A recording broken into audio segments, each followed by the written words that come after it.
चक्षुरुन्मिलितं येन तस्मै श्रीगुरुवे नमः। श्रीचैतन्यमनोभीष्टं स्थापितं येन भूतले स्वयं रूपः कदा मह्यं ददाति स्वपदान्तिकं। वन्देऽहं श्रीगुरुं श्रीयुतपदकमलं श्रीगुरुं वैष्णवांश्च श्रीरूपं साग्रजातं सहगणरघुनाथान्वितं तं सजीवं साद्वैतं सावधूतं परिजनसहितं कृष्णचैतन्यदेवं श्रीराधाकृष्णपादां सगणललितां श्रीविशाखान्वितांश्च। हे कृष्णा करुणा सिन्धु दीनबन्धु जगत्पते गोपेश गोपिकान्ता राधाकान्ता नमस्तुते। तप्तकाञ्चन गौराङ्गी राधे वृन्दावनेश्वरी वृषभानुसुते देवी प्रणमामि हरिप्रिये। ॐ नमः विष्णुपादाय कृष्ण पृष्ठाय भूतले श्रीमते भक्तिवेदांत स्वामी नित्य नामिने। नमस्ते सरस्वती देवी गौरवाणी प्रचारिणे निर्विशेषा शून्यवादी पाश्चात्य देशतारिणे। वाञ्छाकल्पतरुभ्यश्च कृपा सिन्धुभ्य एव च पतितानां पावनेभ्यो वैष्णवेभ्यो नमो नमः। श्री कृष्ण चैतन्य प्रभु नित्यानंद श्री अद्वैत गदाधर श्रीवासादि गौर भक्त वृंदा। हरे कृष्णा कृष्ण कृष्णा हरे हरे, हरे राम राम राम हरे हरे। हरे कृष्णा कृष्ण कृष्णा हरे हरे, हरे राम राम राम हरे हरे। हरे कृष्णा कृष्ण कृष्णा हरे हरे, हरे राम राम राम हरे हरे। जय जय श्री चैतन्य जय नित्यानंद जय अद्वैत चंद्र जय गौर भक्त वृंदा। जय जय श्री चैतन्य जय नित्यानंद जय अद्वैत चंद्र जय गौर भक्त वृंदा। जय जय श्री चैतन्य जय नित्यानंद जय अद्वैत चंद्र जय गौर भक्त वृंदा। ओम नमो भगवते वासुदेवाय। ओम नमो भगवते वासुदेवाय। ओम नमो भगवते वासुदेवाय। Thank you very much, Mataji. Hare Krishna. Thank you so much, Mataji. So, మనం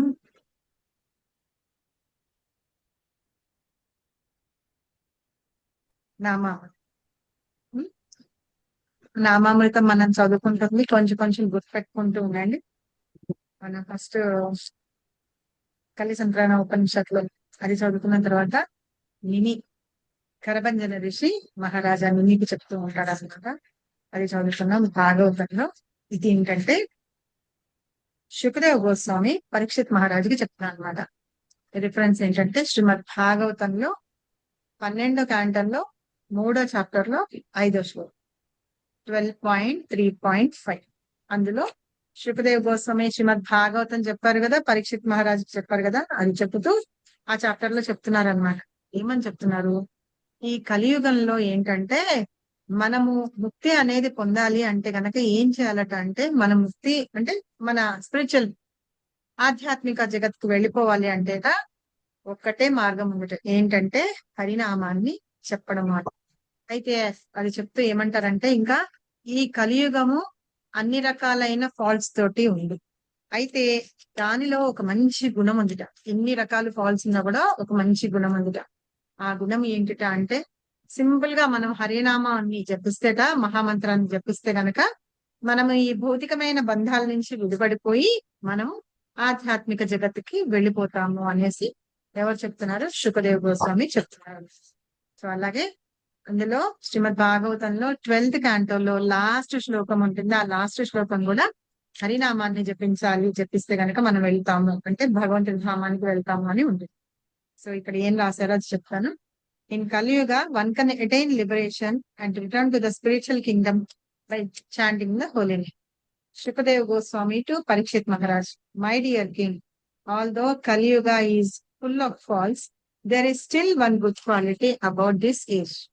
It is that simply by chanting the Hare Krishna Mahamantra, one can become free from material bondage and be promoted to the transcendental kingdom. ఇది శ్రీమద్ భాగవతంలో 12.3.5 లో ఉంది. ఇదే ఇంకా Chaitanya Mahaprabhu Chaitanya చరితామృతలో మధ్యలీలలో 20వ chapter లో 344 శ్లోకంలో కూడా చెప్పారు. ఇలా రోజు మనం హరినామాన్ని గురించి మనం చెప్పుకుంటూ దాని గొప్పతనాన్ని చెప్పుకుంటూ మనం ఎందుకు చెయ్యాలి అని తెలుసామనుకోండి, తెలుసుకుంటే మనం ఇంకా శ్రద్ధగా చేస్తాము అని చదువుకోవడం తెలుసుకోవడానికే మనం ఈ నామామృతం చదువుకోవడంలో ముఖ్య ఉద్దేశం. Thank you very much. మనం ఎప్పుడైనా సరే ఈ హరినామాన్ని ఎలా జపించాలి అంటూ చేసి ఆచరించి మనకి చూపించారు ఎవరు? చైతన్య మహాప్రభు, హరిదాస్ ఠాకూర్. హరిదాస్ ఠాకూర్. మహాప్రభు అంటే స్వయంగా భగవంతుడే కదా. భగవంతుడు మనకి చెప్పి ఉన్నారు ఆ మిషన్ ని తీసుకొని వచ్చి, కానీ దాన్ని ఆచరించి ఎలా చెయ్యాలి అని మనకి చెప్పింది, దాని గొప్పతనాన్ని చెప్పింది ఎవరు అంటే మనకి శ్రీల హరిదాస్ ఠాకూర్. అందుకనే ఆయన్ని ఏమంటాము మనం? ఆచార్య నామాచార్యులు శ్రీల హరిదాస్ ఠాకూర్ అని అంటాము. సో మనం ఇవాళ ప్రపాద బుక్ చదువుకున్నాం, చాలా ఇంట్రెస్టింగ్ టాపిక్స్ ఉన్నాయి మాతాజీ, అందులో. మీరు ఏంటది జగన్నాథ రథచక్రాది గురించి హోంవర్క్ ఇచ్చారు, నేను చేసుకొచ్చాను మాతాజీ. చేశారా మీరు? ఓకే, చెప్పాలి. అడుగుదాం అనుకున్నా, చెప్పండి. నంది ఘోష్ మాతాజీ, కృష్ణుడు రథం పేరు. అది ఎల్లో అండ్ రెడ్ లో ఉంటుంది. దానికి దాని కలర్ ఎల్లో అండ్ రెడ్. దానికి గుర్రాలేమో 16 ఉంటాయి. గుర్రాలు కాదు, చక్రాలు 16 ఉంటాయి. గుర్రాలేమో 4 ఉంటాయి తెల్లగాను. దానికేమో గార్డియన్ ఏమో గరుడ ఉంటాడు. దాని రథసారథి గారేమో దారుక. అయితే ద్వారపాలకులేమో జై విజయులు. అది కృష్ణుడి గురించి మాట్లాడదు. ఇదేమో తాళధ్వజం. ఒక నిమిషం మాతాజీ. ఈ రథం యొక్క ప్రత్యేకత ఏంటంటే కీర్తి, జ్ఞానము కృష్ణ చైతన్యంలో ఉండడం అన్నమాట. ఆ రథం ఎత్తు ఎంత ఉంటుందంటే 45 అడుగుల ఎత్తు ఉంటుంది ఆ రథం. ఓకేనా? అయితే మీరు చెప్పిన 16 చక్రాలు ఉంటాయి కదా, ఆ చక్రాల్లో ఒక్కొక్కటి ఎంత అంటేను 7 అడుగుల వ్యాసంతో కలిగి ఉంటుందట. ఆ రథంలో పోక్స్ అంటాను చూసారా, అది. ఓకేనా మాతాజీ? నెక్స్ట్ చెప్పండి. తాళధ్వజం బలరాముడి రథం పేరు మాతాజీ. అదేమో రెడ్ అండ్ బ్లాక్ లో ఉంటుంది కలర్. అయితే దానికి చక్రాలేమో 14 ఉంటాయి మాతాజీ. అండ్ హార్సెస్ ఏమో బ్లాక్ కలర్ లో ఉంటాయి. దానికి మాతాలి ఏమో రథ సారథి గారు, అండ్ వసుదేవ్ ఏమో గార్డియన్ అనమాట. అదనమాట. అయితే ఇంకా సుభద్రా మాతాజీదేమో దేవదశ దళన్ అంటారు. దేవదళన్ అని ఆ సుభద్రా మాతాజీది రథం. ఆ కలర్ ఏమో రెడ్ అండ్ గ్రీన్. ఆవిడ రథం రెడ్ అండ్ గ్రీన్. ఆవిడ రథ చక్రాలు 12 ఉంటాయి మాతాజీ, 12 ఉంటాయి. అర్జునుడేమో రథసారథి. ఆవిడ గార్డియన్ ఏమో దేవదుర్గ. అండ్ ఆవిడ ద్వారపాలకులేమో గంగా, యమున. బలరాం గారి ద్వారపాలకులేమో నంద, సునంద. అది మాతాజీ. అది ప్రిపేర్ అయ్యి సూపర్ గా చెప్పారు మాతాజీ. హరే కృష్ణ. ఇంకెవరన్నా చేశారా? మాతాజీ నేను చేశారా? మీరు ఇంకేమైనా యాడ్ చేస్తారా అక్కడ? మాతాజీ చెప్పినవి కరెక్ట్ ఉన్నాయా? అట్లా అనిపించలేదు. ప్రసన్న మాతాజీ గ్రూప్ లో పెట్టేయండి మీరు. నేను గ్రూప్ ఓపెన్ పెట్టాను, అది ఓపెన్ పెట్టాను, కానీ మీరందరూ ఏమి వీడియోస్ అవన్నీ ఏం పెట్టకండి. మీరందరూ ఏమన్నా ప్రాబ్లం ఉన్నా ఏమున్నా కూడా మరి మాట్లాడతారు, చేస్తారని చెప్పి ఓపెన్ పెట్టాను గ్రూప్. మాతాజీ మీరు రాసి ఉంటే గనక మీరు పోస్ట్ చేయండి, మన గ్రూప్ లో పోస్ట్ చేయండి. సో రథయాత్ర స్టార్ట్ అయ్యే ముందు మనము చైతన్య చరితామృతలో రథయాత్ర గురించి చాలా గొప్పగా చెప్పారన్నమాట. మహాప్రభు ఎలా చేయమని చెప్పారు అవంతా కూడా మనం అక్కడ చదువు శ్లోకాలతోటి సహా చదువుతున్నాం. ఒక 10 రోజుల ముందు నుంచి చదువు. ఓకేనా? హరే కృష్ణ మాతాజీ. ధన్యవాదాలు మాతాజీ. సో మనం లాస్ట్ వీక్ ఏం చదువుకున్నాము, ఎక్కడి వరకు వచ్చాము? శ్రీల ప్రభుపాద బుక్ బుక్ చదివినాం లాస్ట్ వీక్. ఎక్కడ వరకు చదివాము, ఏం చదివాము చెప్తారా ఎవరన్నా? ఏమైనా పాయింట్స్ గుర్తున్నాయా? శ్రీల ప్రపాదుల వారి అంటే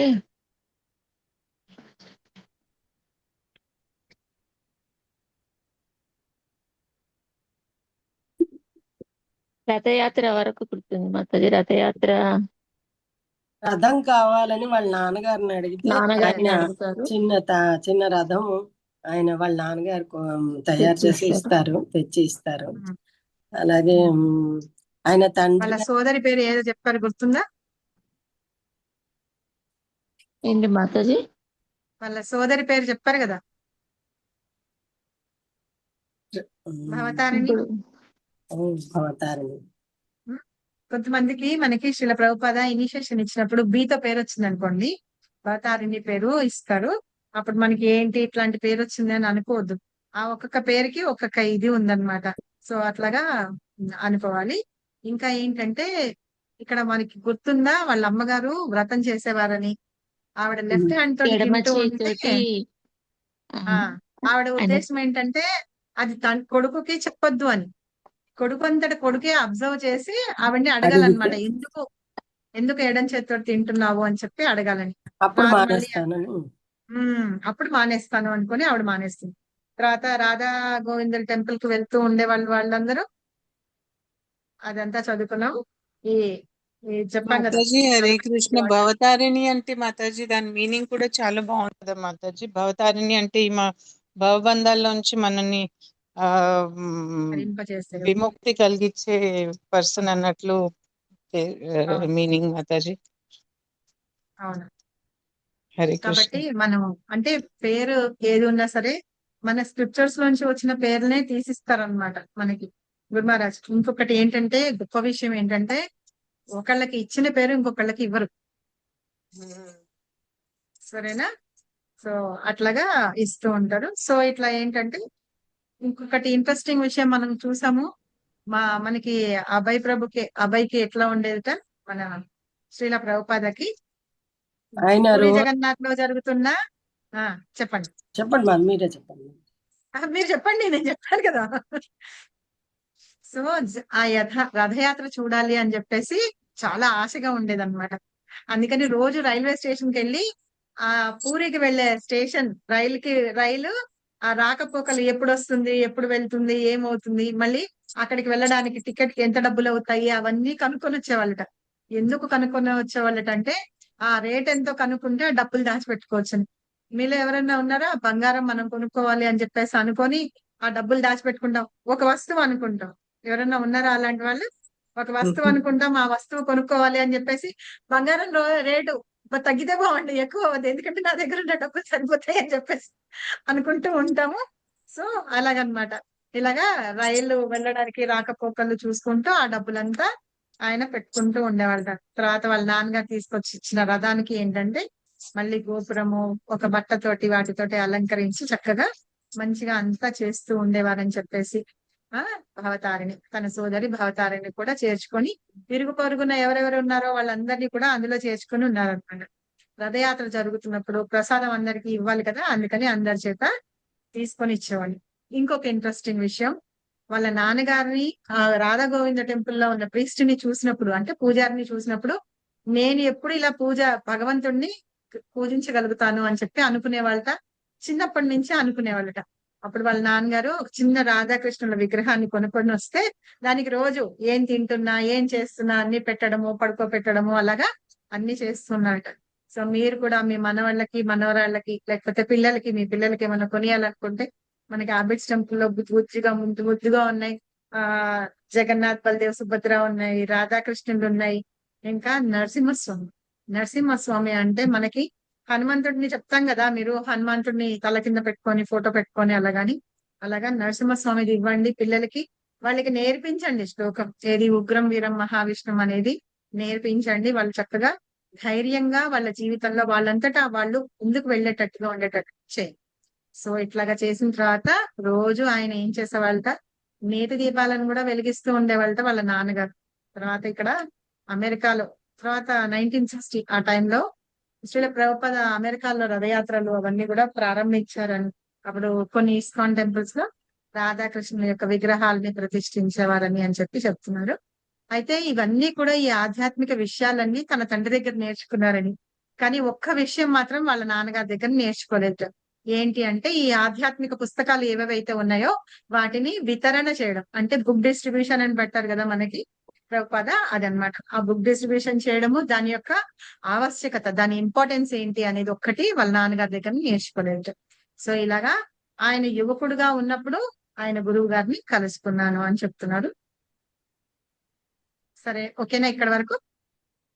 మీరు ఓకే ఎవరైనా మాతాజీ. నోట్స్ రాసుకుంటారు మా అలా మన్మ అంటే మా మన్మరాలకు అట్లనే ఇప్పిస్తాం మాతాజీ. ఉమ్. జగన్నాథ మీ స్వామిది మనవరాలకి కృష్ణ ఇప్పించకుండా ఎలా ఉంటారు? మీ అబ్బాయి కూడా ఇనిషియేషన్ తీసుకొని ఉన్నాడు, కంపల్సరిగా ఇవ్వాల్సిందే, ఇంకా వాళ్ళ చేత చెప్పించాల్సిందే. సరేనా? మాతాజీ చెప్తారు ఒక మాతాజీ. ఒక నామం డౌట్ కూడా మాతాజీ. చెప్తది. చిన్న బుచ్చి చెప్పండి. బ్యాగ్ తీసుకొని మేము చాంటింగ్ చేస్తుంటే కొంచెం సేపు ఇట్లా చేసేసిన అని చెప్తారు మాతాజీ. నేర్పించండి, చేయించండి అలా. చెప్పండి ప్రసన్న మాతాజీ. మాతాజీ అంటే ఇది తప్పు రైటో నాకు తెలియదు. అయితే ఇప్పుడు మామూలుగా ఇంగ్లీష్ పదంలో డిస్ట్రిబ్యూషన్ అంటే డబ్బు తీసుకోకుండా పంచడం కదా. అవును. అయితే మనం డిస్ట్రిబ్యూషన్ అనే వర్డ్ వాడతాం ఏంటి ఇస్కాన్ లో? ఇప్పుడు మామూలుగా మనం డబ్బులు తీసుకుని అమ్ముతాం కదా, అంటే సెల్లింగ్ అని అనాలి కదా. ఉమ్. ఆ, ఉమ్. అయితే మనం అయితే డిస్ట్రిబ్యూషన్ అంటాం.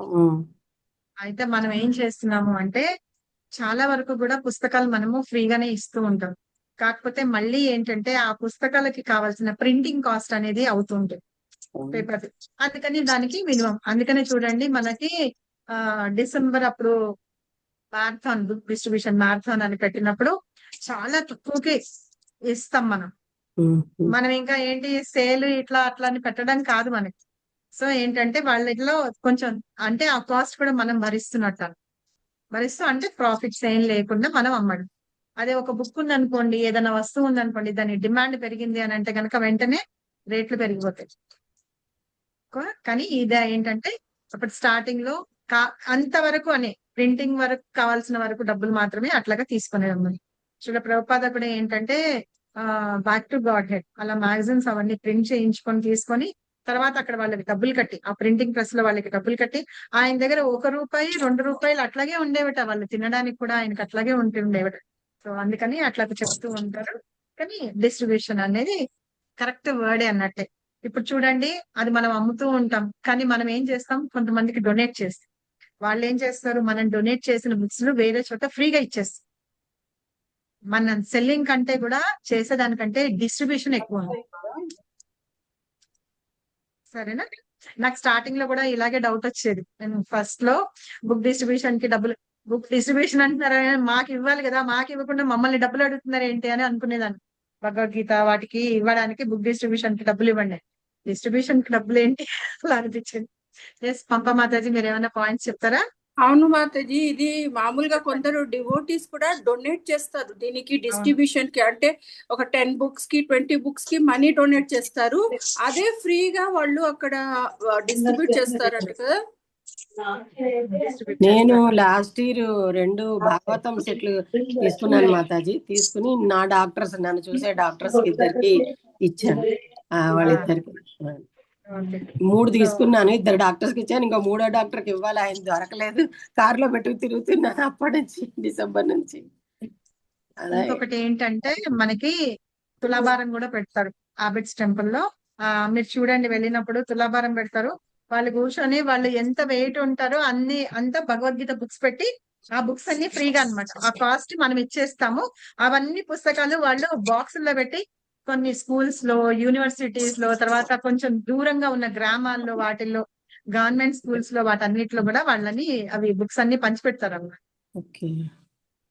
సో అందుకని మోస్ట్లీ దాన్ని డిస్ట్రిబ్యూషన్ అని అంటారు, బుక్ డిస్ట్రిబ్యూషన్ అని అంటారు. ఎందుకంటే మనము ఇది కూడా చెప్తారు మాతాజీ, ఏదైనా సరే మీరు ఇస్తూ ఉంటే చాలు అంటాం. ఎక్కడ చెప్తాము చాలు అనేది? అన్నం దగ్గర చెప్తాం. ధనం ఇస్తున్నాం అనుకోండి, దానికి చాలు అనేది ఉండదన్నమాట. ఇంకా కావాలి ఇంకా కావాలి అంటుంది. కానీ ఆ ఫుడ్ మనం ఇవ్వడం కూడా ప్రతిరోజు పెట్టలేము. కాకపోతే ఏంటంటే మనం వాళ్ళకి అది వెతుక్కునే మార్గము, కృష్ణుని చేరే మార్గాన్ని మనం వాళ్ళకి చూపిస్తున్నాం అన్నమాట. దీంతో వాళ్ళకి ఆ చిన్న బుక్ ఇవ్వడం మూలంగా వాళ్ళని మొత్తానికి కృష్ణ దారిలోకి మనం తీసుకెళ్తున్నట్టు ఒకసారిగా మనం వాళ్ళని తీసుకెళ్తాం. 24 గంటలు ఉండి మనం అన్ని వాళ్ళకి రోజు పెట్టడము చేయడము చేయలేకపోయినా వాళ్ళని ఆ భక్తి మార్గంలో తీసుకెళ్తూ మంచి వాళ్ళుగా మనం చేయడానికి మనం ఆ మార్గం చూపిస్తున్నట్టు అన్నమాట. సో ఒక బుక్ అనేది మనిషిని చాలా గొప్పగా మార్చేయగలరు. హరే కృష్ణ మాతాజీ. నేను ఇంకా ఒకటి చెప్పండి మాతాజీ. చెప్పండి. మేము అహోబిలం వెళ్ళాం మాతాజీ, మన గ్రూప్ తోటి. అయితే అక్కడ మేము దర్శనం చేసుకొని బయట వచ్చినాక గోవర్ధన్ ప్రభు ఒక ఉడిచేట ఆమె అడుగుతారు కదా గుడిలో ఉడిచేట ఆమె. అయితే మన అమౌంట్ డబ్బులు అడుగుతున్నాం. అయితే గోవర్ధన్ ప్రభు బుక్ ఇచ్చిండ్రు, భగవద్గీత ఇచ్చిండ్రు. అయితే నేను అడిగిన, ప్రభుజీ ఆమెకి చదవడానికి రాదు, మరి ఆమె అదే ఉడుస్తుంది చేస్తుంది, ఆమెకి ఇచ్చి ఏం లాభం ప్రభుజీ అని అడిగిన నేను. అయితే ఆమె డబ్బులు అడిగింది, అది 250 రూపీస్ కాస్ట్ ఉంది మన దగ్గర, మనం 250 రూపీస్ ఇవ్వలేదు కదా. అది బుక్ ఇచ్చినాం, ఆమె అమ్ముకొని ఆ డబ్బును ఆమె తీసుకొని ఆమె ఎట్లైనా భగవద్గీత వేరే వాళ్ళ దగ్గరైనా పోతుంది, సరే ఆయన దగ్గర ఆమె ముట్టుకుంది కదా చాలా, అది నాకు ఇట్లా చెప్పిండు ప్రభుజీ.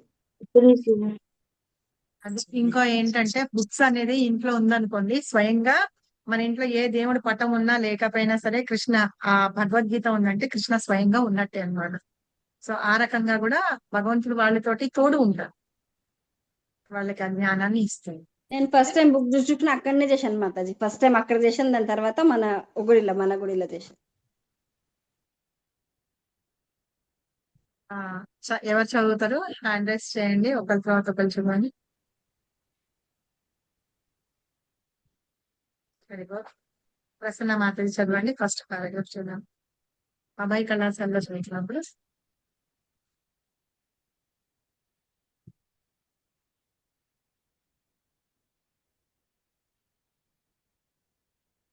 చదవనా రెడీగా మాతాజీ? లేరా? నేను చదవనా మాతాజీ? ప్రసన్న మాతాజీ రెడీగా లేరా? రేణుక మాతాజీ చదవండి.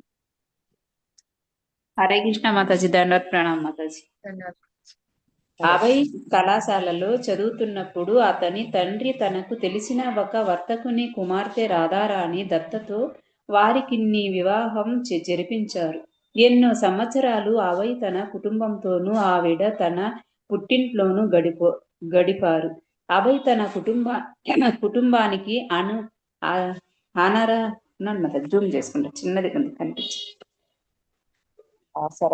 కుటుంబానికి ఆసరాగా ఉండాల్సిన అవసరం వెంటనే ఏర్పడలేదు. ఇందులో చదవండి మాతాజీ, స్క్రీన్ లో చదవండి. అవసరం వెంటనే ఏర్పడలేదు. ఉన్నాను మాత, జూమ్ చేసుకుంటారు, ఏమో జూమ్ కావాలని. ఇప్పుడు ఆవిడ తన పుట్టింట్లోనూ గడిపారు. అభయ్ తన కుటుంబానికి అవసరంగా కదా మాతాజీ, ఇది ఆసరగా ఉంది. ఆసరాగా అంటే వాళ్ళకి సపోర్టింగ్ గా ఉండాల్సిన అవసరం లేదన్నమాట. ఓకే. ఆసరాగా ఉండాల్సిన అవసరం వెంటనే ఏర్పడలేదు. ముందుగా కళాశాల చదువు పూర్తి చేసుకోవాల్సి ఉండేను. కానీ కళాశాలలో చదువుతున్న 4వ సంవత్సరంలో అభయ్కు చదువులో పట్టా పుచ్చుకోవడం పట్ల అనాసక్తి ఏర్పడింది. అప్పటికి అభయ్ జాతీయ వాదాన్ని, స్వపరిపాలనను ఉద్బోధిస్తూ జాతీయోద్యమానికి సానుభూతి పరుడుగా మారాడు. సో ఇక్కడ ఏంటంటే రాధారాణి దత్తతోటి అభయ్ ఆయన కాలేజ్ లో చదువుతున్నప్పుడే అన్నమాట ఆయనకి పెళ్ళయిందిట. అయినా సరే ఏంటి, అభయ్ ఏమో వాళ్ళ నాన్న వాళ్ళతోటి ఉండేవాళ్ళు, ఆవిడేమో వాళ్ళ అమ్మ వాళ్ళ ఇంట్లోనే ఉండేదిట. అయితే ఇక్కడ ఆసరాగా ఉంటే ఇప్పుడు చదువు పూర్తి చేసుకొని వెంటనే ఉద్యోగం చేసి ఆ కుటుంబాన్ని ఆదుకోవాల్సిన అవసరం అయితే లేదనమాట అభయ్ వాళ్ళ కుటుంబానికి. ముందు కాలేజ్ లో చదువు ఫినిష్ చేసుకోవాలన్నమాట. అయితే ఇక్కడ చదువుతున్నప్పుడు 4th ఇయర్ కి వచ్చినప్పుడు ఆయనకి డిగ్రీ తీసుకోవడం, పట్టా అంటే డిగ్రీ అన్నమాట, ఆ సర్టిఫికెట్ అవి తీసుకుంటాం కదా, అంత ఇష్టం అనిపించలేదు చదువు మీద, వాటి మీద. అది అంత అవసరమా నాకు అనిపించి ఆయన వదిలేశారట, చదువు వదిలేశారు కూడా. అప్పుడు ఏంటంటే జాతీయవాదం, మనకి బ్రిటిషర్స్ పరిపాలిస్తున్నారు కదా మన దేశాన్ని, అప్పుడు స్వపరిపాలన అంటే మన దేశాన్ని మనం పరిపాలించుకోవడం అన్నమాట. అలా జరుగుతూ జాతీయ ఉద్యమాలన్నీ జరుగుతూ ఉండేవి. సో అలాంటి వాటికి కొంచెం ఎక్కువ ఆయన మొగ్గు చూపారంటే ఇంట్రెస్ట్ చూపించారన్నమాట. నెక్స్ట్ ప్రసన్న మాతాజీ రెడీగా ఉన్నారా? లలిత మాతాజీ చదవండి. హరే కృష్ణ మాతాజీ. హరే కృష్ణ. అభయ్కి పై తరగతిలో 1 సంవత్సరం ముందు గొప్ప ఉత్సాహవంతుడైన జాతీయోద్యమ నాయకుడైన సుభాష్ చంద్రబోస్ గారు ఉండేవాడు. అనంతర కాలంలో అతడు భారతదేశాన్ని పాలించే ఆంగ్లేయుల పరిపాలనను తరిమికొట్టుటకు ఏర్పాటు చేసిన ఆజాద్ హిందూ ఫౌజ్కి నాయకుడయ్యాడు. భౌతిక జాతీయోద్యమాన్ని బలపరచాలని శ్రీ బోస్ విద్యార్థులను కోరినప్పుడు అభయ్ పిలుపును అందుకున్నాడు.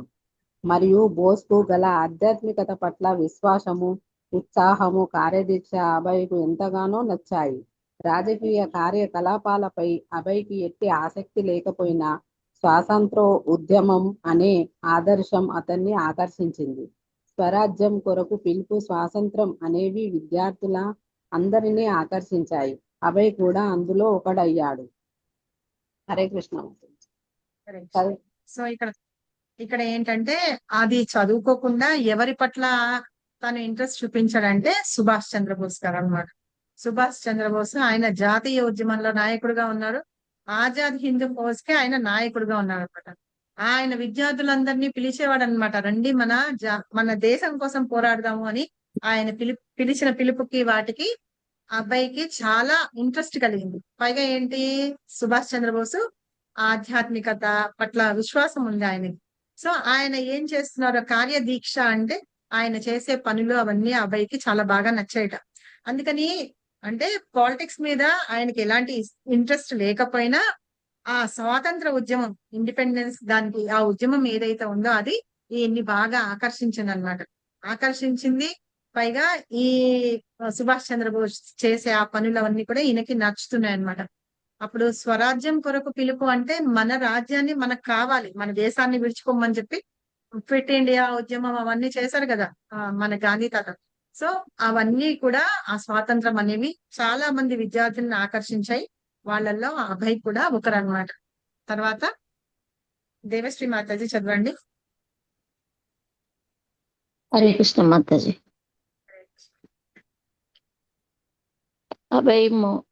హరే కృష్ణ. అభయ్కు మోహన్ దాస్ కరంచంద్ గాంధీజీ పట్ల కూడా ఒక ప్రత్యేక ఆకర్షణ ఉండేది. గాంధీజీ ఎల్లప్పుడూ తనతో పాటు భగవద్గీతను తీసుకువెళ్ళేవారు మరియు అతడు ఇతర పుస్తకాలన్నింటికంటే భగవద్గీత తనకు మార్గదర్శకంగా ఉండేదని చెప్పేవారు. గాంధీజీ మద్యము, మాంసము, అక్రమ లైంగిక ఉండేవారు.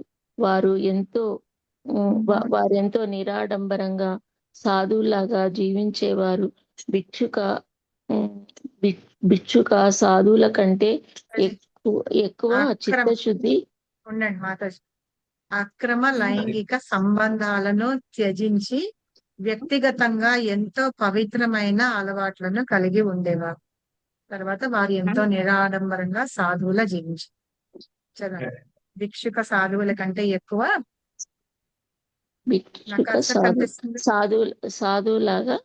సాధువుల కంటే ఎక్కువ చిత్తశుద్ధి వారిలో ఉండుటను అభయ్ ఎన్నోసార్లు గమనించాడు.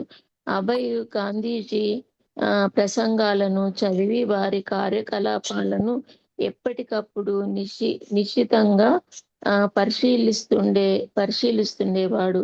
బహుశా ఆధ్యాత్మికతను గాంధీజీ కార్యరంగంలోకి కూడా తీసుకువెళ్ళగలరనేమోనని అభయ్ భావించాడు. కొంచెం పైకన్నా ఉండండి సార్. అయితే ఇక్కడ ఏంటంటే సుభాష్ చంద్రబోస్ చేసే పనులు అభయ్ని ఆకట్టుకుంటే ఆ టైంలో మోహన్ దాస్ కరంచంద్ గాంధీజీ యొక్క ఫుల్ పేరు అన్నమాట. ఆయన కూడా చాలా ప్రత్యేకంగా ఆకర్షించారనమాట అభయ్ అంటే మన శ్రీల ప్రభుపాద. అయితే ఈయన గాంధీజీ ఎప్పుడూ భగవద్గీత తనతో తీసుకెళ్తూ ఉంటారని. మనం ఎప్పుడైనా గాంధీజీ యొక్క బయోగ్రఫీ అవి చూస్తే గనక ఎప్పుడు అయినా సరే తనకి ఏదన్నా డౌట్ ఉంది, ఏదైనా సొల్యూషన్ కావాలంటే భగవద్గీత చెప్తుందట. అవి తీస్తే కరెక్ట్ గా ఆ శ్లోకం వస్తుందట, దాన్ని బట్టి వెళ్ళేవారట.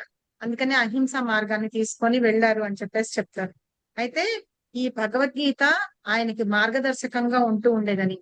మామూలుగా ఎవరన్నా ఇలా ఉన్నారు అంటే వాళ్ళు ఎలాగా రకరకాలుగా ఉంటారు కదా, కానీ గాంధీజీ ఏంటంటే మద్యాన్ని ఆపించేయాలనుకున్నారు. ఆయన అవి కూడా తీసుకునేవారు కాదు, మాంసము.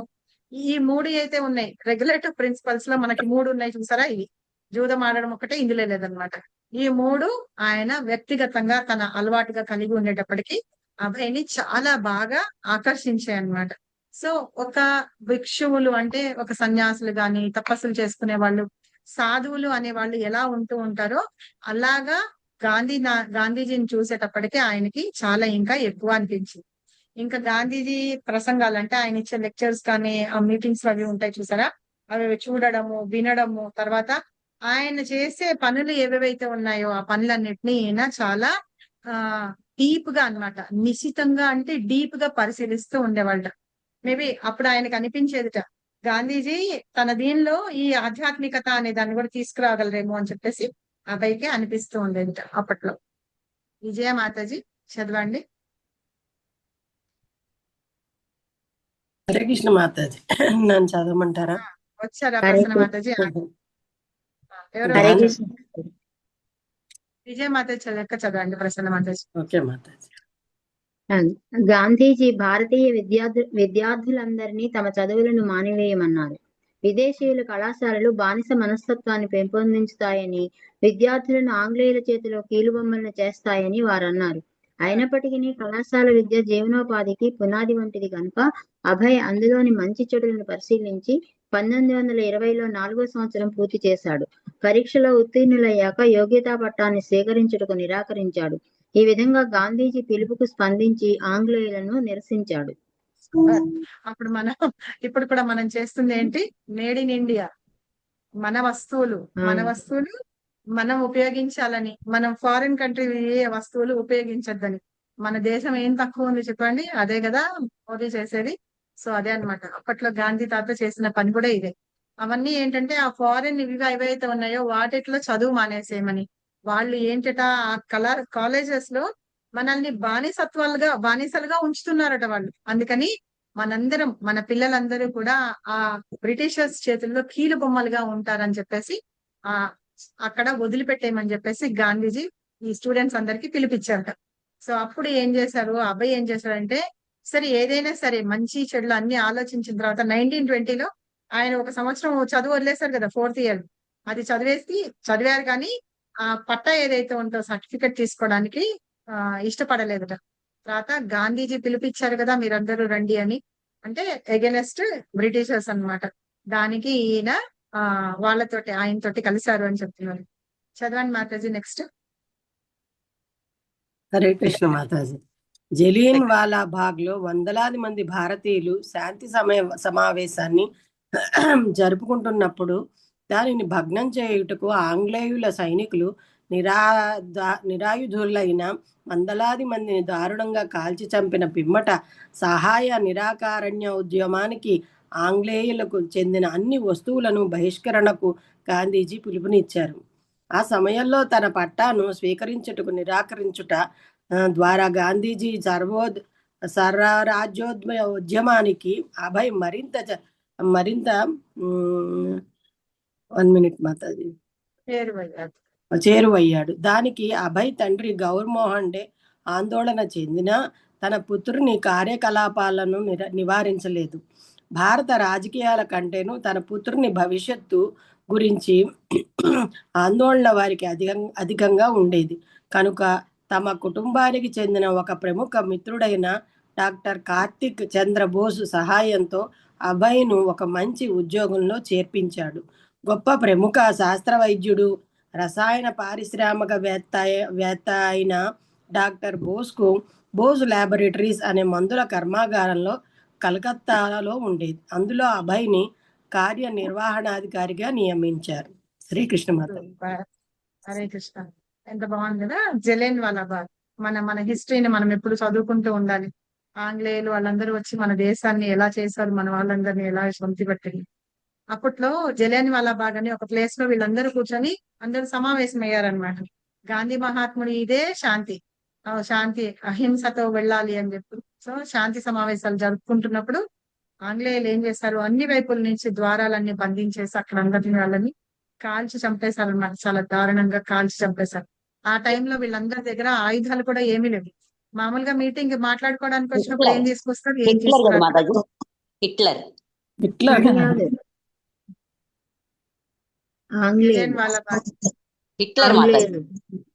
కాల్చేది. కాదు, ఇక్కడ హిట్లర్ తో సంబంధం లేదు మాతాజీ. ఇది ఈ ఆంగ్లేయులు. జలియన్ వాలా బాగ్ అని ఒక ఉమ్, ప్రదేశం ఉంది పంజాబ్ మాతాజీ, లో ఇప్పటికీ ఉంది అది. పంజాబ్ లో అక్కడ వాళ్ళందరినీ కాల్చేసి చంపేస్తారు అన్నమాట. సో అది గాంధీ మహాత్ముడు అక్కడ ఆ దానిలో ఉన్నప్పుడు, అంటే బ్రిటిషర్స్ మన దేశాన్ని ఆక్యుపై చేసి ఉన్నప్పుడు, మనకి హిస్టరీలో కొన్ని ఉంటాయి. క్విట్ ఇండియా మూవ్మెంట్ అని, జలియన్ వాలా ఉప్పు బాగ్ ఇది ఒకటి, సత్యాగ్రహం అని. ఉప్పు సత్యాగ్రహం, సాల్ట్ ఇది అని, అలాగా కొన్ని ఉన్నాయి గాంధీ మహాత్ముడు చేసి. వాటిల్లో ఉన్నప్పుడు ఇలాగా చేసినప్పుడు అలాగ చేశారనమాట. దాంతో ఏంటంటే ఆ వస్తువులు, ఆంగ్లేయులకు చెందిన వస్తువులన్నిటినీ కూడా బహిష్కరించారు. అప్పుడు వాళ్ళు, అంటే మనం ఇప్పుడు అన్ని ఫారెన్ మేడ్ గూడ్సే తీసుకుంటాం కదా, సో అట్లా ఏమి ఉండదన్నమాట. అలా అన్ని వేసి తగలబెట్టేసి వాళ్ళ దీని అన్నిటికీ. ఇప్పుడు కూడా మనకి ఏంటంటే మనవి వేరే కంట్రీస్ కి పంపిస్తాం, కానీ మనం వేరే వాటిని తీసుకోవద్దని చెప్పి, అందుకని మేడ్ ఇన్ ఇండియా అని చెప్పేసి ప్రతిదీ మన ఇండియాలోనే తయారు చేస్తున్న వస్తువుల్ని మనం తీసుకుంటూ ఉండాలని అన్నమాట. సో అలా ఇవన్నీ చేసి ఉన్నారు కదా, అలాంటి ఆంగ్లేయుల వస్తువులను అన్నిటినీ తీసుకోవద్దని, దాన్ని నిరాకరణ ఉద్యమం అన్నమాట. వాళ్ళ వస్తువులన్నిటిని నిరాకరిస్తున్నాం మనం, వాళ్ళ వస్తువుల్ని బహిష్కరిస్తూ ఉన్నాం అన్నమాట, అన్ని తగలబెట్టి చేస్తాం. సో అప్పుడు ఏంటంటే మన అబ్బాయి ఆ సర్టిఫికెట్ ఏదైతే ఉందో తన చదువుకి సంబంధించింది తీసుకోవడానికి నిరాకరించారనమాట, ఇష్టపడలేదు. కానీ గాంధీజీ స్వరాజ్య ఉద్యమం అంటే మన రాజ్యం మనకు కావాలి, మన ఇది కావాలి అని చెప్పేసి గాంధీజీ చేస్తున్న ఉద్యమాల్లో ఆయన మరింత చేరువయ్యాడనమాట గాంధీజీ. అయితే అభయ్ వాళ్ళ తండ్రి మోహన్ డే ఉన్నారు కదా, గౌరవ్ మోహన్ డే, ఆయన కొడుకు ఏంటి ఇలాగ వీటిల్లో తిరుగుతున్నాడు అని చెప్పేసి బాధపడేవాడట. కానీ ఓకే, కొంత మంచి పని చేస్తున్నాడు అని చెప్పేసి ఉన్నాడట. అయితే రాజకీయాల్లో భవిష్యత్తు గురించి ఆందోళన చెందుతూ ఉండేవాడు. ఇప్పుడు రాజకీయాల్లోకి, పాలిటిక్స్ అంటే ఇప్పుడు గాంధీజీ తోటి, సుభాష్ చంద్రబోస్ వీళ్ళందరితోటి వెళ్ళారనుకోండి, ఈయన ఏమనుకున్నాడు, స్టార్టింగ్ లో మనం చదువుకున్నాము ఆధ్యాత్మికత కదా ముందుకు వెళ్ళాలి అని కదా. ఈ పాలిటిక్స్ లోకి వెళ్ళేటప్పటికి ఎక్కడ తేలుతారో తెలియదు కదా, ఆ ఆందోళన ఉండేదన్నమాట గౌరవ్ మోహన్ రెడ్డికి. అప్పుడు ఏం చేశారట, కార్తిక్ చంద్రబోస్ అని ఇంకో ఆయన ఉన్నాడు, ఇందాక మనం చదువుకుంది సుభాష్ చంద్రబోస్, అది మన దీంట్లో మన ఫ్రీడమ్ మూవ్మెంట్ లో పార్టిసిపేట్ చేసిన ఆయన వేరు. ఈ కార్తిక్ మోహన్ డే అనే ఆయన ఎవరంటే వాళ్ళ తెలిసిన ఆయన సైంటిస్ట్. ఒక్క నిమిషం, కరెంట్ పోయింది.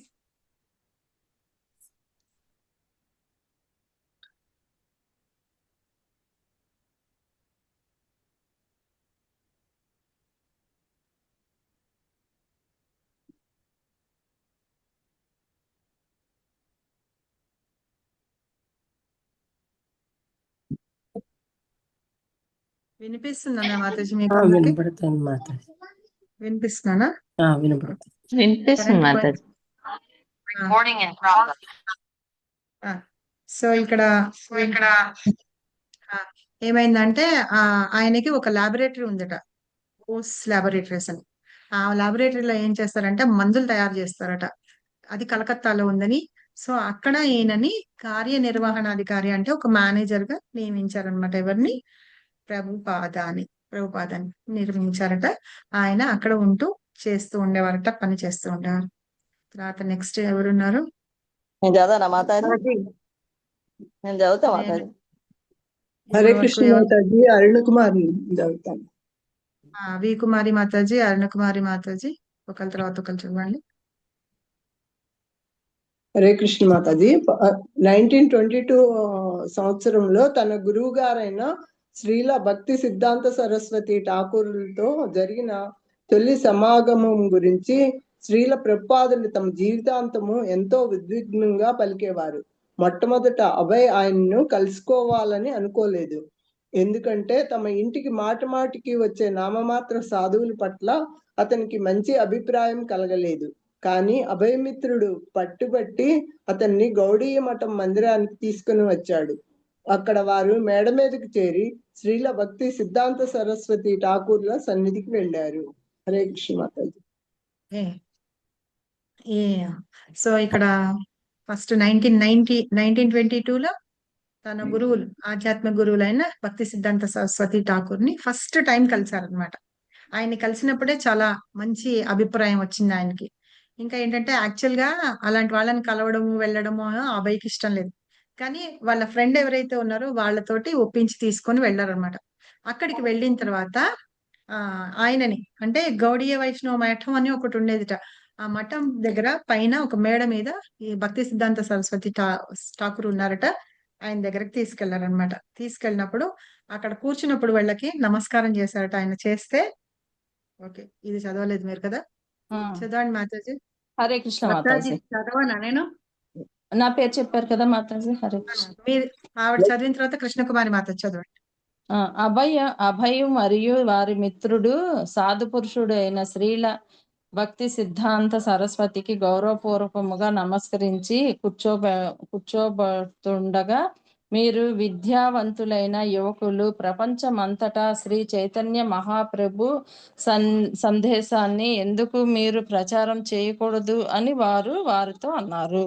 ఆ సాధువు వెంటనే తమ తరపున ప్రచారకులుగా మారమని చెప్పినప్పుడు అభయ్ ఎంతగానో పోయాడు. స్త్రీల భక్తి సిద్ధాంత సరస్వతి పట్ల ఆకర్షితుడైన అభయ్ తెలివైన ప్రశ్నలతో వారిని ప్రశ్నింపదలిచారు. హరే కృష్ణ. పరీక్షింపదలిచారు.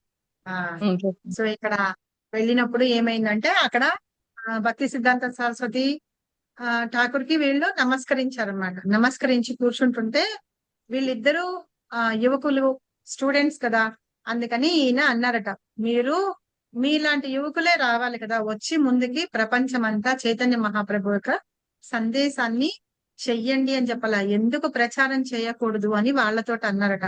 అనేటప్పటికీ ఆ మాటతోటి అబ్బాయిలో అనిపించిందిట, ఈయన మమ్మల్ని ప్రచారకులుగా మారమంటున్నాడు అని చెప్పి అని ఆశ్చర్యపోయాడు. తర్వాత ఆయనని చూసి, ఇప్పుడు కొంతమంది ఉంటారనుకోండి, వాళ్ళని చూస్తేనే వాళ్ళకి ఆకర్షితులం అయిపోతాం, వాళ్ళల్లో ఉన్న ఆ జ్ఞానానికి కానీ ఏమన్నా. సో అట్లాగా నారద ముని కూడా అంత శుద్ధ భక్తులు ఉంటారు చూసారా, అలాంటి వాళ్ళకి మనము వాళ్ళ మాటలకి వాళ్ళతోటే చూపుతోటే వాళ్ళ దర్శనంతోటే మనం మనలో ఉన్న కల్మషాలన్నీ పోతూ ఉంటాయి అన్నమాట. అలాగా భక్తి సిద్ధాంత సరస్వతి ఠాకూర్ ఆయన చాలా గొప్ప ఆయన తండ్రి ఎవరో కూడా ముందు చెప్తారు. సో ఆయన్ని చూడంగానే ఈయన ఆకర్షితుడై పరీక్షించాలనుకున్నట్ట కొన్ని క్వశ్చన్స్ అడిగి. మనము ఇది కూడా చదువుతాము ఎక్కడ చెప్పండి, మనం ఒక గురువుని చూసుకునేటప్పుడు చేసుకునేటప్పుడు వాళ్ళని క్వశ్చన్స్ అడుగుతాం. ఆ అడిగే క్వశ్చన్స్ ఎట్లా ఉండాలి అని మనం భగవద్గీతలో చెప్తాం అన్నమాట. ఒక శిష్యుడు అనేవాడు ఎలాంటి గురువుని ఎంచుకోవాలి అనేది వాళ్ళని ప్రశ్నలు అడిగి తెలుసుకొని సమాధానం తెలుసుకుంటే దాన్ని బట్టి మనం వాళ్ళని గురువుగా యాక్సెప్ట్ చెయ్యొచ్చా లేదా అనేది కూడా మనకి తెలుస్తుంది అనమాట. సో అది మనము ఎట్లాగంటే ఇనిషియేషన్ అవి తీసుకునేటప్పుడు తద్విద్ది ప్రణిపాతేన పరిప్రశ్నేన ఒకటి అలాగే గురువులు కూడా ఏంటంటే వీళ్ళని మనం శిష్యులుగా తీసుకోవచ్చా లేదా అని చెప్పేసి వాళ్ళు కూడా తెలుసుకుంటారు అనమాట. చూసి వాళ్ళని పరీక్షించి తమ శిష్యులుగా యాక్సెప్ట్ చేస్తారు. కృష్ణకుమారి మాతాజీ చదవండి. ఆ రోజుల్లో ఆ రోజులలో భారతదేశంలో రాజకీయ దాస విముక్తి కొరకు గాంధీజీని సమర్థిస్తున్నట్లు తెలిపే తెల్లని ఖాదీ దుస్తులను అభయ్ ధరించేవాడు. గాంధీజీని సమర్థించుటకు భారతీయ జాతీయతా స్ఫూర్తితో అభయ్ ఇలా ప్రశ్నించాడు, ఇప్పుడు మీ చైతన్యుని సందేశాన్ని ఎవరు వింటారు? మనది పరాధీన దేశం. మొట్టమొదట భారతదేశం స్వాతంత్ర దేశం కావాలి. ఆంగ్లేయుల పాలనలో ఉంటూ భారతీయ సంస్కృతిని ఎలా వ్యాప్తి చేయగలము? దానికి సమాధానంగా స్త్రీల భక్తి సిద్ధాంత సరస్వతి కృష్ణ చైతన్య వ్యాప్తి అనేది భారతదేశంలో రాజకీయ పరివర్తనల కొరకు ఎదురు చూడనవసరం లేనిది మరియు ఎవరు పరిపాలిస్తున్నారను దానిపై అది ఆధారపడదు మరియు అది దేని కొరకు ఎదురు చూడనవసరం లేదు, లేనంత ప్రధానమైనదని చెప్పారు. కృష్ణ కాన్షియస్ అనేది మనం ఏంటట, మనం ఎలా ఉన్నాము ఏ పరిస్థితిలోనూ కాదనమాట. మనకు చెప్తారు కదా, if you are in sorrow chant, మీరు ఇంకా బాధలు ఏమన్నా ఉన్నాయా చాంట్ చేయండి, ఆనందంగా ఉన్నారా చాంట్ చేయండి, ఇంకా ఏంటి ఏవేవో కష్టాలు వస్తున్నాయా చాంట్ చేయండి, ఎవరన్నా మిమ్మల్ని హింసిస్తున్నారా చాంట్ చేయండి. ఇలా ఒకటి భక్తి సిద్ధాంత సరస్వతి ఠాకూర్ భక్తి వినోద ఠాకూర్దో ఏదో ఒకటి ఉండాలి. నేను వెతికి మీకు మన గ్రూప్ లో పోస్ట్ చేస్తాను. ఎప్పుడు ఎలాంటి పరిస్థితిలో ఉన్నా కూడా చాంట్ చేయడం. ఆనందంగా ఉన్నాం, మనం ఎంత ఆనందంగా ఉన్నామా చాంట్ చేయండి, బాధల్లో ఉన్నా కూడా చాంట్ చేయాలన్నమాట. చాలా బాగుంటుంది అది. సో ఇట్లా ఏంటంటే అభయ్ అప్పట్లో మనకి గాంధీ తాత ఏం చెప్పారు, మనకి ఖాదీ బట్టలు ధరించడానికి. అది మన నూలుతోటి వడికి, అందుకనే కదా చక్రం, తెలుసు కదా, దూది తీసుకొని చక్రం తోటి వడికి దాంతో మనం తయారు చేసుకున్నాం అనమాట ఖాదీ వస్తువులు, ఖాదీ దుస్తులు. అప్పుడు ఈ అభయ్ అలాంటి బట్టలు ధరించేవాడట. ఎందుకు? గాంధీజీని ఆయనకి సపోర్టింగ్ గా ఉంటున్నాను అని తెలపడానికి అన్నమాట. ఆయన ఇలాంటి దుస్తులు ధరించే వాళ్ళని. అప్పుడు ఆ స్ఫూర్తితోటే ఇట్లాగా అడిగారట. ఎవరిని? భక్తి సిద్ధాంత సరస్వతి ఠాకూర్ని అడిగారట. ఇప్పుడు మన దేశం వేరే వాళ్ళ చేతుల్లో ఉంది, వాళ్ళు మనల్ని పరిపాలిస్తున్నారు. ఇలాంటి టైంలో మీరు చెప్పిన ఈ చైతన్య సందేశం, చైతన్య సందేశం ఏంటి? హరే కృష్ణ నామాన్ని పలకడం అన్నమాట. ఆ చైతన్య సందేశాన్ని మన వాళ్ళు ఎవరు వింటారు? మనకు ముందు స్వతంత్రం వచ్చిన తర్వాతనే కదా మనం చేయాల్సింది. ఇప్పుడు ఆంగ్లేయుల పరిపాలన ఉంటూ మన భారతీయ సంస్కృతిని మనం వాళ్ళందరికీ ఎలా చెప్పగలము అని అడుగుతుంటే భక్తి సిద్ధాంత సరస్వతి ఠాకూర్ ఎంత బాగా చెప్పారు చూడండి. మన భారతదేశంలో రాజకీయ ప్రవర్తనలు అంటే పరివర్తనలు ఎలా ఉంటాయి, ఎప్పుడు వస్తాయి అని వాటి కోసం ఆలోచించక్కర్లా. ఆధ్యాత్మికత అనేది ఎప్పుడైనా సరే మనం చెప్పొచ్చు అని. మనల్ని ఎవరు పరిపాలిస్తున్నారు, ఎవరు పరిపాలించట్లేదు అనే దాని మీద ఆధారపడి ఉండదు. కాబట్టి వాటి కోసం మన దేశానికి ఇండిపెండెన్స్ వస్తుందా అని వచ్చేంత వరకు వెయిట్ చేయాల్సిన అవసరం లేనిది ఏది?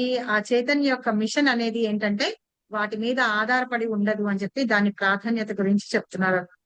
సో ఇవన్నీ ఇంపార్టెంట్ పాయింట్స్.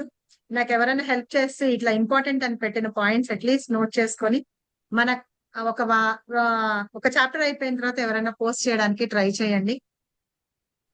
చెప్పండి మాతాజీ, నేను చేస్తాను. విజయ మాతాజీ ఈ పని చేస్తారా మీరు? సో మనం ఇప్పుడు భూమిక చదువుతున్నాం కదా, ఇది ఇంట్రడక్షన్ లో చదువుతున్నాం కదా. సో ఇప్పుడు కొంత స్పేస్ ఉంచేయండి. మనం ముందు కూడా ఇందాక ఇవాళ క్లాస్ లో స్టార్టింగ్ లో చెప్పుకున్నాం ఏం చదువుకున్నామని. ఆ పాయింట్స్ స్టార్టింగ్ లో మనం మా ఎవరు శ్రీల ప్రభుపాద అసలు పేరేంటి, తర్వాత ఆయన తల్లిదండ్రుల పేర్లు ఏంటి అవి చదువుకున్నాము. కొంచెం ఆ పాయింట్స్ అక్కడ ఇంక్లూడ్ చేయండి. తర్వాత భక్తి సిద్ధాంత సరస్వతి ఠాకూర్ ని 1922 లో కలిశారు. కలిసినప్పుడు వాళ్ళని చూడంగానే ఈయన అన్నారనమాట, మీరు చైతన్య ఈ మిషన్ ని ఎందుకు మీరు ప్రచారం చేయకూడదు అని అడిగారు. అంతేగాని చెయ్యండి అని చెప్పలేదన్నమాట. అడిగిన దానికి ఈయన ఏమనుకున్నాడు? ఆన్సర్ చెప్పాలనుకున్నాడు. ఏ ధైర్యంతో చెప్పాలి అని అనుకున్నాడంటే, నేను గాంధీ తాతని నేను ఫాలోవర్, ఎందుకంటే ఆ ఖాదీ దుస్తులు వేసుకుని ఉన్నారు కదా, దీంతోటే సరేనా అడిగారట. భక్తి సిద్ధాంత సరస్వతి ఠాకూర్ అడిగారట, ఎలా చేస్తారు మన దేశము? హరే కృష్ణ మాతాజీ, ఒక్క నిమిషం, నేను బయటికి పోతున్నాను, లీవ్ అవుతున్నాను మాతాజీ, సారీ. వెళ్ళండి Mataji. So sorry Mataji, sorry. పర్వాలేదు. మనకి స్వాతంత్రం వస్తేనే కదా, మనం ఆంగ్లేయుల పాలన నుంచి బయటపడితేనే కదా మన సంస్కృతిని వ్యాప్తి చేయగలమని. అయితే ఆధ్యాత్మికత దానికి చెప్పాలి అంటే గనక మనం ఎవరి చేతుల్లో ఉన్నామో, మన రాజకీయ పరివర్తనలు అంటే ఎవరి పరిపాలన నడుస్తుంది అనేది అవసరం లేదు. అంత ప్రధానమైనది ఆధ్యాత్మికత, మనం చెప్పాల్సింది అని చెప్పేసి ఆ కృష్ణ చైతన్య వ్యాప్తి అంటే అదే అన్నమాట. అది అభివృద్ధి చేయడానికి రాజకీయాల యొక్క పరివర్తనలోనో లేకపోతే ఎవరు పరిపాలిస్తున్నారు అనే దాని మీద ఆధారపడి లేదు అని చెప్పేసి చెప్తున్నారు ఈయన. ఎవరు? భక్తి సిద్ధాంత సరస్వతి ఠాకూర్. ఓకేనా? ఈ పాయింట్స్ ని మీరు సపరేట్ గా టైప్ చేయమంటున్నారా? సపరేట్ చేసి మీరు సపరేట్ గా పాయింట్స్ లాగా నోట్ చేసుకోండి మాతాజీ. మీకు ఎట్లాగా అంటే కనుక తర్వాత క్లాస్ అయిపోయిన తర్వాత కాల్ చేయండి, నేను చెప్తాను మీకు. మీరు టైప్ చేసినా పర్వాలేదు, పెన్ తో రాసుకున్నా పర్వాలేదు. సరేనా? ఆ పాయింట్స్ ఇప్పుడు నేను చెప్పిన దాన్ని కరెక్ట్ గా మంచిగా అలా పెట్టి కొన్ని వర్డ్స్ ఏవైతే ఉన్నాయో అవి కొటేషన్స్ లో పెట్టి రాయండి. మీరు ఎందుకు ప్రచారం చేయకూడదు అని భక్తి సిద్ధాంత సరస్వతి అడిగారు కదా, అలాంటిది సేమ్ డిట్టో అలాగే పెట్టండి. సరేనా? సరే, ఇప్పుడు ఈయనకి చెప్పిన తర్వాత నెక్స్ట్ చదవండి. ఎవరు చదువుతారు? అనిత మాతాజీ చదవండి. శ్రీల భక్తి సిద్ధాంత ఠాకూర్ వారి ధైర్యానికి అభయ్ ఆకర్షితుడయ్యాడు. కానీ ఆ రోజు సంక్షోభంలో గల భారతదేశ ప్రజలంతా అభయ్ ప్రశ్నను సమర్థించినట్లు కనిపిస్తారు. ఎంతో మంది ప్రఖ్యాత బెంగాల్ నాయకులు, సాధువులు, స్వయంగా గాంధీజీ వంటి వారు, విద్యావంతులు, ఆధ్యాత్మిక చింతన కలవారు, ఆ సాధువు చెప్పిన వాదాన్ని సవాలు చేస్తూ అదే ప్రశ్నను అడిగి ఉండేవారు. అయితే శ్రీల భక్తి సిద్ధాంత సరస్వతి ప్రభుత్వాలన్నీ తాత్కాలికమైనవని, కృష్ణ చైతన్యమే శాశ్వత సత్యమని మరియు ఆధ్యాత్మికతయే నిజ స్వరూపమని వాదించారు. మానవ నిర్మిత రాజకీయ విధానం ఏది మానవాళిని ఉద్ధరించలేదన్నారు. ఇది ఆధ్యాత్మిక గురు పరంపర, వైదిక గ్రంథాల నిర్ణయం. నిజమైన ప్రజా సంక్షేమ కార్యాలు అనగా తాత్కాలిక అవసరాలకు అతీతంగా ఉండాలని మరియు అది మానవుని పునర్జన్మకు మరియు భగవంతునితో అతని శాశ్వత సంబంధాన్ని స్థిరపరచుకొనుటకు సంసిద్ధుతని చేయాలనేవారు. అతడు మరొక ఆగండి. అయితే ఇక్కడ అందరి మనసులోనూ ఒకటే క్వశ్చన్ ఉందన్నమాట. ఎవరెవరు ఈ బంగాల్లో ఉన్న నాయకులు, సాధువులు వీళ్ళందరూ ఉన్నారు చూసారా, విద్యావంతులైన వాళ్ళు, ఆధ్యాత్మిక చింతన కలిగిన వాళ్ళు అందరిలోనూ ఒకటే ప్రశ్న ఉండేదన్నమాట. ఏ ప్రశ్న? ఇప్పుడు అభయ్ అడిగారు కదా, భక్తి సిద్ధాంత సరస్వతి ఠాకూర్ని అడిగారు కదా, అదే క్వశ్చన్ ఉండేదన్నమాట. అయితే ఈ ప్రభుత్వాలన్నీ ఇక్కడ అయితే భక్తి సిద్ధాంత సరస్వతి ఠాకూర్ యొక్క ఆలోచన ఏంటంటే, ఒక రాజు ఇప్పుడు వస్తాడు, రేపు వెళ్ళిపోతాడు, అవన్నీ తాత్కాలికమైనవి అన్నమాట, అంటే శాశ్వతమైనవి కాదు. కానీ శాశ్వతమైనది ఏది అంటేనో కృష్ణ చైతన్య మార్గం ఒక్కటే శాశ్వతమైనదని, మనందరికీ ఏంటంటే ఆధ్యాత్మికత అనేది నిజమైన స్వరూపం అని చెప్పడమే అదే భక్తి సిద్ధాంత సరస్వతి చెప్పాలనుకున్నారనమాట. సో ఇదంతా విన్న తర్వాత ఆ ఆధ్యాత్మిక గురువులు గాని, ఆ గురు పరంపర గాని, ఆ వైదిక గ్రంథాలన్నిటి గురించి గాని మనం నేర్చుకోవాలని, అది మన జీవితాలకి చాలా ఉపయోగపడుతుందని, అది వేటి మీద ఆధారపడి ఉంటుందట, ఒక మానవుని యొక్క పునర్జన్మకు మరియు భగవంతుడితో వాళ్ళ యొక్క శాశ్వత సంబంధాన్ని ఆధారపడి ఉంటుంది అని చెప్పేసి అది తెలియచెప్పాలి, జనాలందరికీ తెలియచెప్పాలి అనే ఉద్దేశమై శ్రీల భక్తి సిద్ధాంత సరస్వతి ఠాకూర్ గారు ఆ క్వశ్చన్ ఎవరు అడగలేకపోయినా మన శ్రీల ప్రభుపాద ఆయన్ని అడిగారనమాట. అయితే ఒకవేళ ఈయన అడగకపోతే కూడా మిగతా వాళ్ళందరూ అడిగేవాళ్ళట. ఎలా అడిగేవాళ్ళట? సవాల్ చేయడం అనమాట. అంటే నువ్వు ఇవన్నీ చెప్తున్నావు కదా, ఇవన్నీ చెప్తూ ఉంటే అవి తిండి కూడా పెడతాయా మనకి, ఈ రాజకీయాలు ఇవన్నీ ఉన్నాయి కదా, ఇవి మారాలి కదా అని సవాల్ చేస్తూ అడిగి ఉండేవారట మిగతా వాళ్ళందరూ. ఇంత సూపర్ గా ఉంది కదా. నెక్స్ట్ ఎవరు చదువుతారు ఇప్పటివరకు చదవని వాళ్ళు? నేను చదువుతా మాతాజీ. చదవనా మాతాజీ? చదవండి మాతాజీ. హరే కృష్ణ మాతాజీ. శ్రీల ప్రపాదకిది. అతడు మరొక కపట సాధువు కాదనే నిర్ణయానికి అభయ్ అప్పటికే వచ్చాడు. అంతేకాకుండా శ్రీల భక్తి సిద్ధాంత సరస్వతి ఠాకూర్ వారు చెబుతున్న విషయాలను ఎంతో శ్రద్ధగా విన్నాడు. మరియు అతడు క్రమంగా వారి పట్ల విశ్వాసం ఏర్పడుతున్నట్లు గ్రహించాడు. మానవుడు సమస్త ధర్మాలను పరిత్యజించి దేవాది దేవుడైన తనకు శరణాగతుడు కావాలని భగవద్గీతలో శ్రీకృష్ణ భగవానుడు ప్రకటించిన సంస్కృత శ్లోకాలను ఉదహరించెను. అభయ్ శ్రీకృష్ణ భగవానుని మరియు భగవద్గీతలోని అతని బోధనలను ఎన్నడూనూ మర్చిపోలేదు. వారి కుటుంబము నిరంతరంగా శ్రీ చైతన్య మహాప్రభువును ఆరాధిస్తూ వస్తున్నది మరియు అట్టి మహాప్రభు సందేశాన్నే ఇప్పుడు శ్రీల భక్తి సిద్ధాంత సరస్వతి ఠాకూర్లు ప్రతిపాదిస్తున్నారు.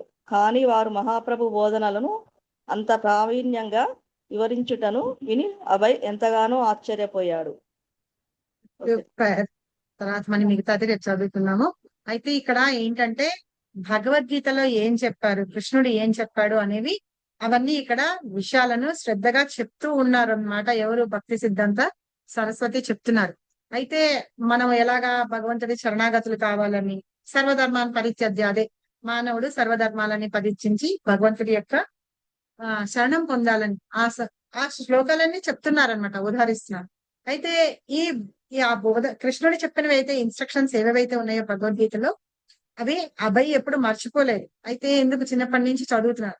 కానీ భక్తి సిద్ధాంత సరస్వతి ఠాకూర్ ఏం చెప్తున్నారు? చైతన్య మహాప్రభు ఆయన్ని ఆరాధిస్తూ ఆయన ఏంటో మహాప్రభు యొక్క సందేశాన్ని ఆయన ప్రతిపాదిస్తున్నారంటేను దానికి ఎక్కువ వెయిటేజ్ ఇస్తున్నారు. అది చెప్పాలి అని చెప్తున్నారు అనమాట. అంటే మహాప్రభు యొక్క బోధనలు ఏవేవైతే ఉన్నాయో, మనం ఇది అయిపోయిన తర్వాత టీచింగ్స్ ఆఫ్ లార్డ్ చైతన్య చదువుతున్నాం మనం. అయితే ఆ మహాప్రభు యొక్క బోధనలు ఏవైతే ఉన్నాయో అవి అంత ప్రావీణ్యం, అంటే వీటికి చాలా ఇంపార్టెన్స్ ఇవ్వడాన్ని చూసి అభయ్ చాలా ఆశ్చర్యపోయాడట. ఆశ్చర్యపోయిన తర్వాత ఏం చేశాడు అనేది రేపు చదువుకుందాం మనం. ఇది గుర్తుపెట్టుకోండి. అభయవాదంలో ఓడిపోయినట్లు భావించారు. స్టాప్ షేరింగ్ చేస్తున్నాను. ఓకేనా? రికార్డింగ్ కూడా స్టాప్ చేస్తాను. ఎవరికైనా డౌట్స్ ఉన్నాయా?